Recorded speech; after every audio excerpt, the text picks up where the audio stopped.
Nako po, mga kapida, meron pong warning po itong Iglesia ni Cristo dito ho sa mga politiko na magiging participants po sa impeachment laban ho kay Vice President Sara Duterte mga kapida. Ano po itong warning na ito mga kapida?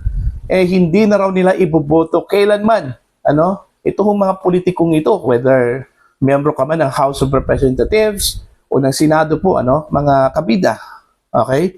Ito po yung ibinunyag po ni Miss Cathy Binag sa kanyang vlog, mga kabida.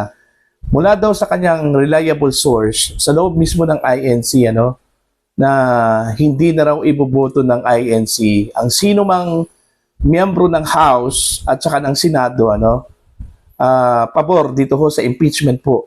Okay? Laban ho kay Vice President Sara Duterte. Kasi nga, yung focus daw ng INC, mga kabida, ayaw ho nila ng impeachment, whether kay BBM man o kay Vice President Sara Duterte, mga kabida. Dahil mas dapat unahin daw yung kapakanan po ng bansa. Yung problema na nararanasan po ngayon sa ating bansa, mga kabida, katulad na lang po ng pagtaas po ng presyo ng mga pangunahing bilihin, ng mga produktong petrolyo, pagbagsak ng ating ekonomiya po, mga kabida. Hindi itong impeachment.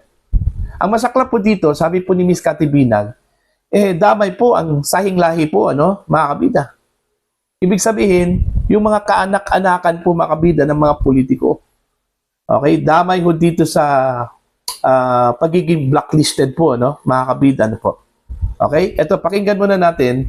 Ito hong vlog po ni Miss Cathy Binag, at saka magre-react po tayo pagkatapos yan, Ito, pakinggan muna natin, mga kabida, ito hong vlog po, ni Miss Cathy Binag. And then, magbigay po tayo ng reaction po, mga kabida. Narito po. Eto na nga bang sinasabi ko Eto na yun Diba? Yung mga hindi nakikinig. Eto na. Meron kasi akong A1 na information na may nagsabi sa akin. Okay? Na dahil sa kagustuhan ng INC na ang iprioridad natin or ng mga leaders natin is kapakanan ng bayan at mga taong naghihirap. 'Di ba? Against sila sa impeachment. Whether si BP Sara or si BBM ang i-impeach, ayaw nilang ma-impeach pareho. Kasi ang gusto nilang ma-focus is yung nangyayari sa ating bansa na pagbagsak ng ekonomiya, ang pagtaas ng mga bilihin, ng krudo, ng langis, ng gasolina at diesel. Tapos, ang ating mga leader walang ginagawa kundi sobrang hyper-focus more dyan sa impeachment.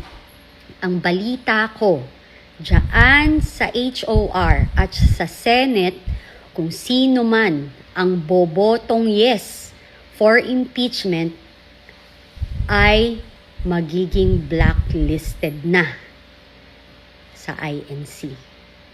Ayan tingnan nyo na lang, tingnan natin. May nagsabi lang sa akin na yan daw ang mangyayari. Blacklisted. Kung yung nakaraan, 'di ba, parang napansin nyo, kahit yung may mga bumotong iba, pinatawad pa rin, parang pinagbigyan ng eleksyon. This time, sa inyo dyan, sa House of Representatives at saka sa Senate, tingnan nyo na lang. Kasi ang balita ko, kahit sa pang-apat na salin lahi ninyo, yung apo ng apo nyo, yung anak ninyo, ay hindi na susuportahan o hindi man lang makakatungtong na sa kanilang lugar.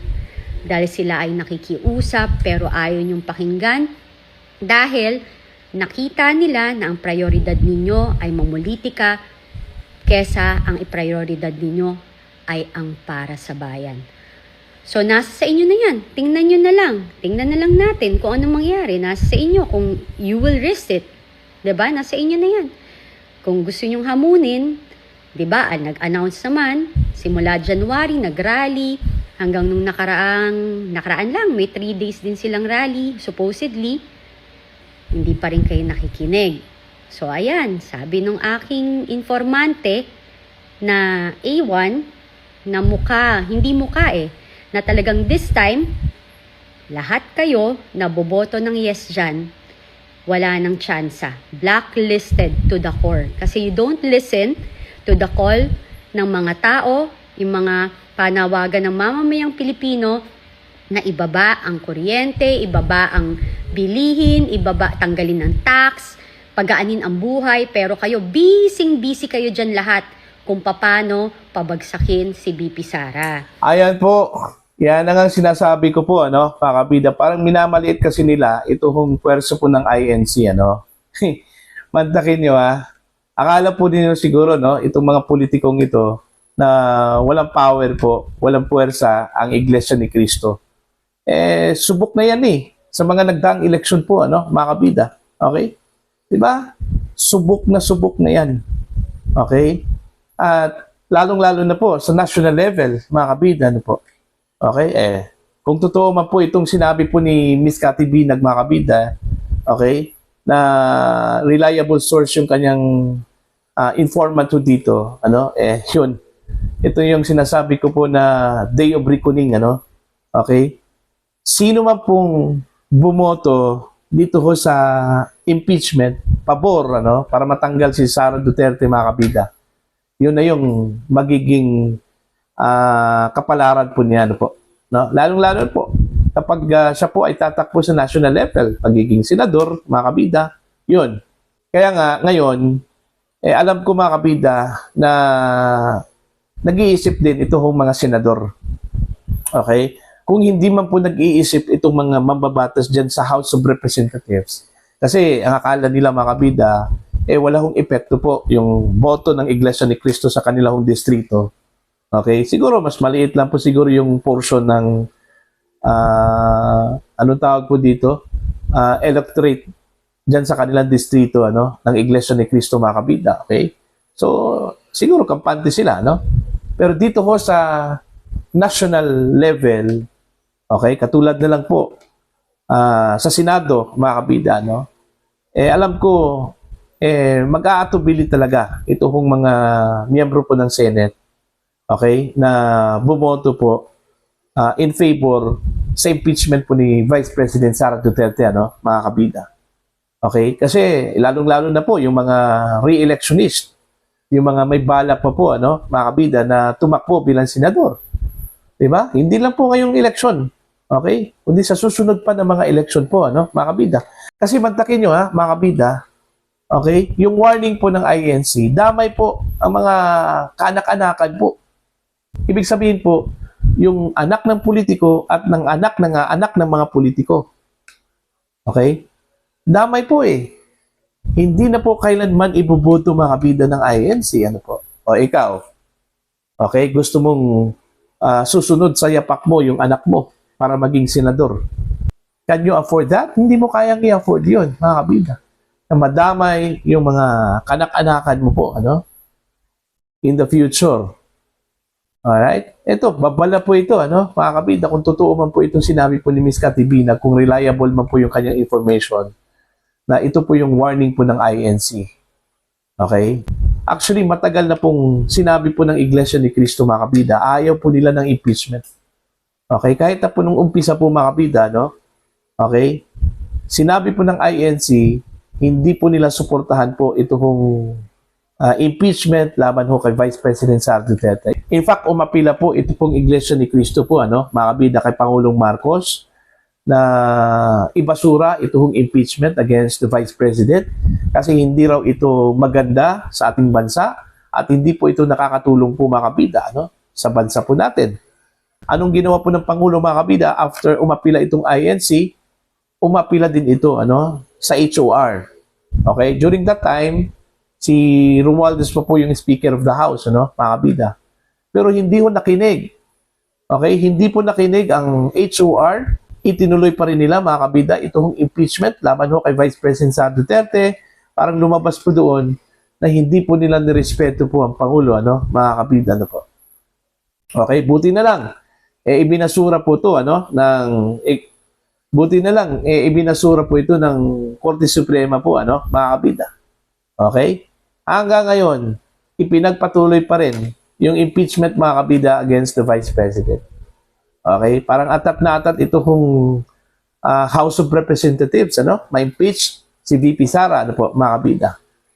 Okay? Marami nga nagsasabi, may blessing daw yan, ano? Mula kay Pangulong Marcos, kahit na po, umapila itong Iglesia ni Cristo mga kabida kay Pangulong Marcos, pero parang lumabas na drama lang daw yon, ano? Yung apila daw ng Pangulo, okay, sa HOR po mga kabida, para itigil itong impeachment against the Vice President. Okay? So, yun. Okay? Ewan ko kung makikinig ba itong mga senador. Ako wala akong pakialam dito sa House of Representatives, ano, mga kabida. Kahit na po silang lahat mga kabida, okay, i-endorse po nila yung impeachment against the Vice President. Wala kaming pakialam po doon.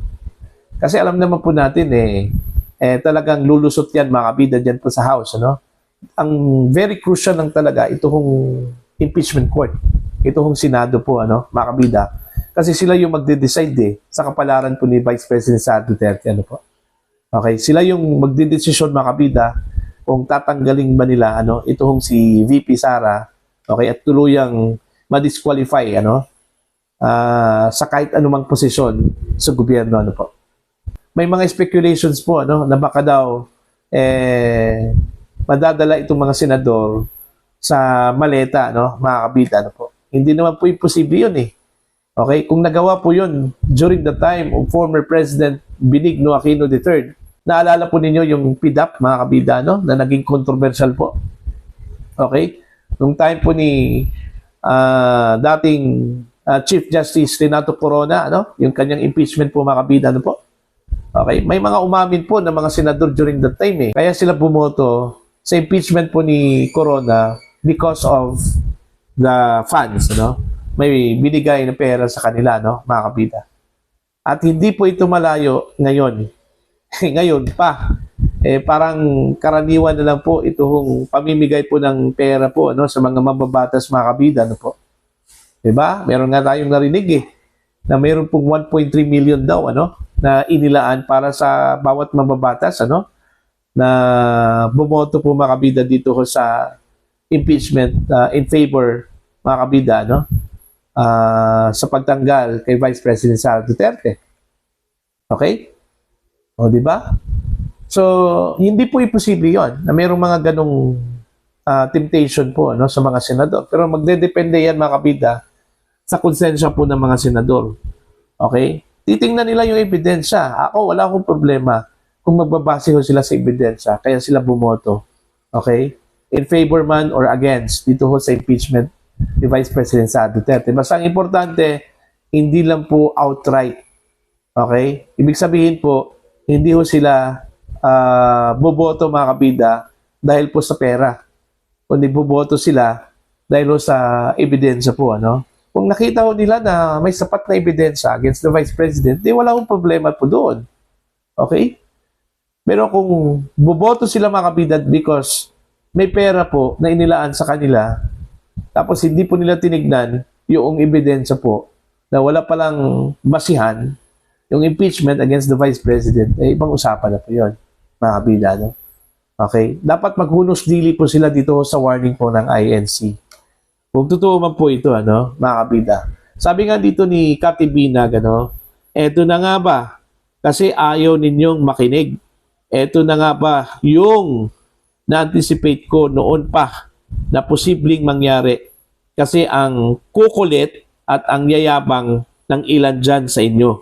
Pinatutukulan niya itong mga politiko sa House of Representatives, mga kabida, po. Napagbigyan ng iba sa inyo noon. This time, hindi na. Tingnan na lang ho natin ano nang mangyari sa 2028. Ito, grabe to Okay? Kasi kumbaga sa Bisaya yan, laras, mga kabida, mula sa principal hanggang doon sa kaanak-anakan po, mga kabida, damay po sa magiging boycott po, mga kabida, ng INC sa bawat election po, mga kabida. Okay? Kayo, kung senador kayo o di kaya nagbabala kayo na tatakbong bilang senador po ng Pilipinas, mga kabida, huwag na lang natin pag-usapan yung congressman. Okay? Dito na lang sa Senado po, Okay. Can you afford na madamay yung inyong mga kaanakan po, mga kabida, po? Can you afford na ma-wipe out po ang pangalan po ninyo sa mundo ng politika because of Hindi nyo sinunod yung kagustuhan po ng Iglesia ni Cristo, yung apela po ng Iglesia ni Cristo, ano, mga kabida? For your comment and for your opinion, ano, please comment down. Sa mga hindi pa po subscriber po sa aking channel, please subscribe. Just click the subscribe button, click the notification bell, click all para updated po kayo mga kabida sa aking mga uploads. Maraming salamat po sa inyo lahat.